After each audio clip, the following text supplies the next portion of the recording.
So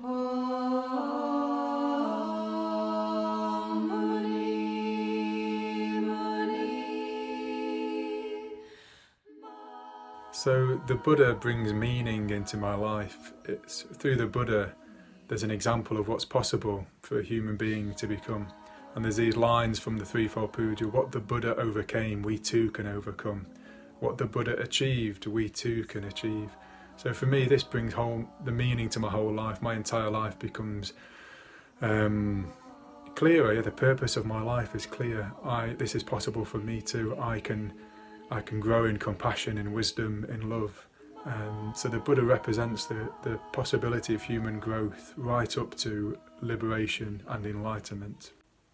To me, the Buddha represents my unlimited capacity to grow and to love more and to be more kind to all beings.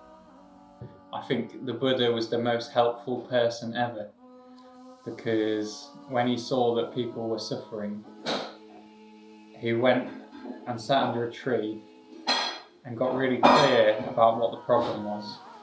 And then, well, here we are. It's a pretty good solution.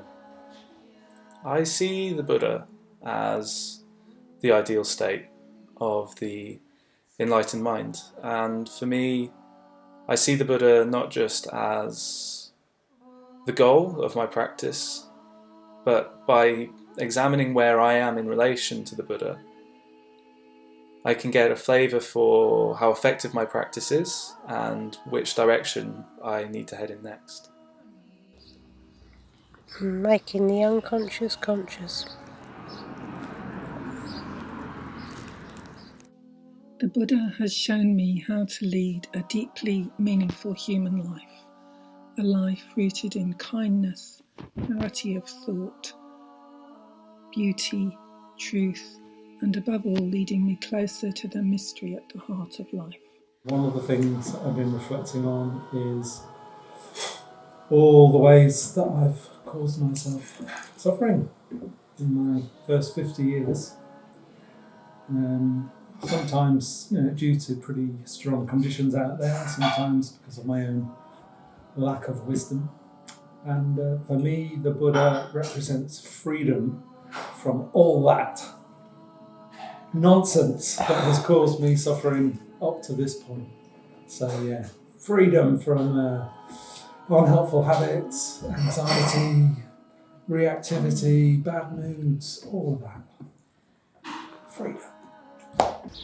So for me, it's the aspects of the Buddha that we know about, that when he's first taught the Dharma, that the 1,000 million worlds shook. And this is the same being that was so kind and so approachable and so human. So that makes me go, whoa, to think about that. So to me, the Buddha means beauty beyond anything that we can really understand at the moment. And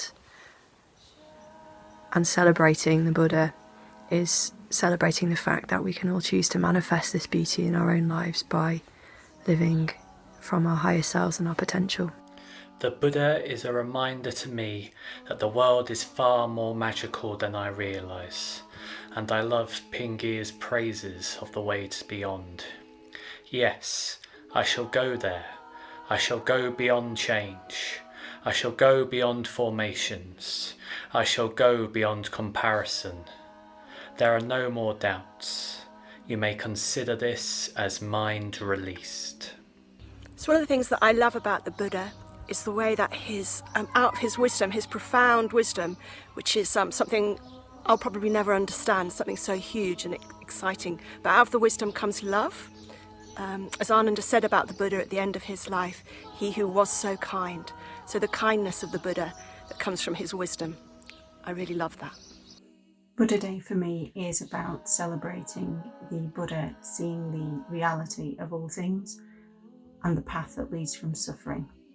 It's also rejoicing in his willingness to give that gift to the world, and also a celebration that with dedication we too can see the same. To me, the Buddha is the great supreme behaviour change psychologist.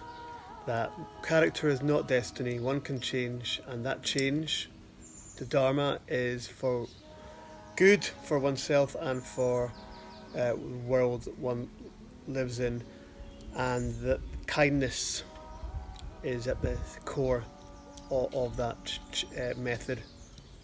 So when I imagine the Buddha, I imagine a golden, strong, lion-like champion who loves everyone unconditionally. And being in his presence fills me with more and more ease and confidence. And the more I dwell imagining him and what he founded, brings me more and more in touch with gratitude and reverence. Because the Buddha is who has given me the true myth and meaning of my life.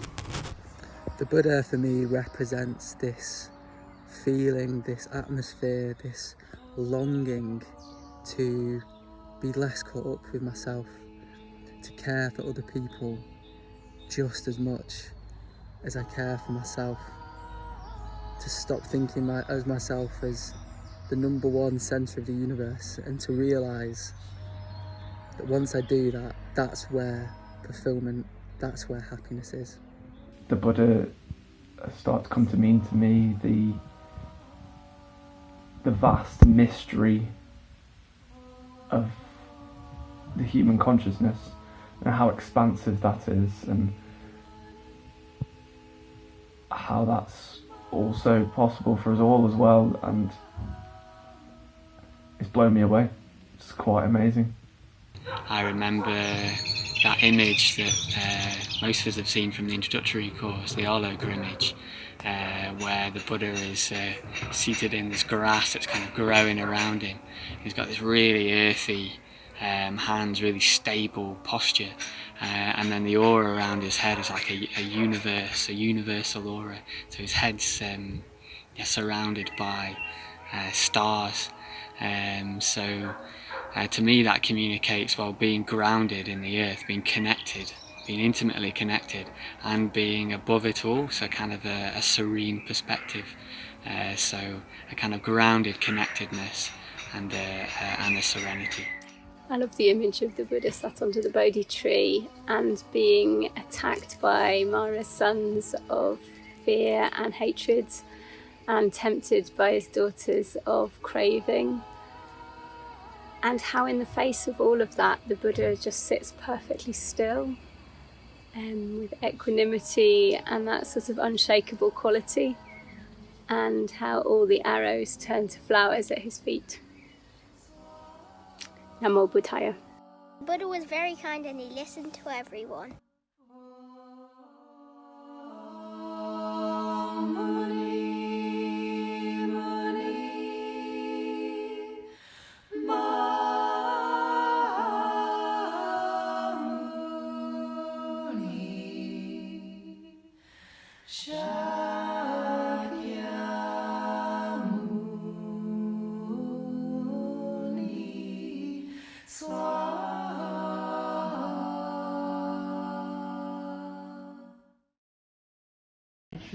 Edward, what does the Buddha mean to you?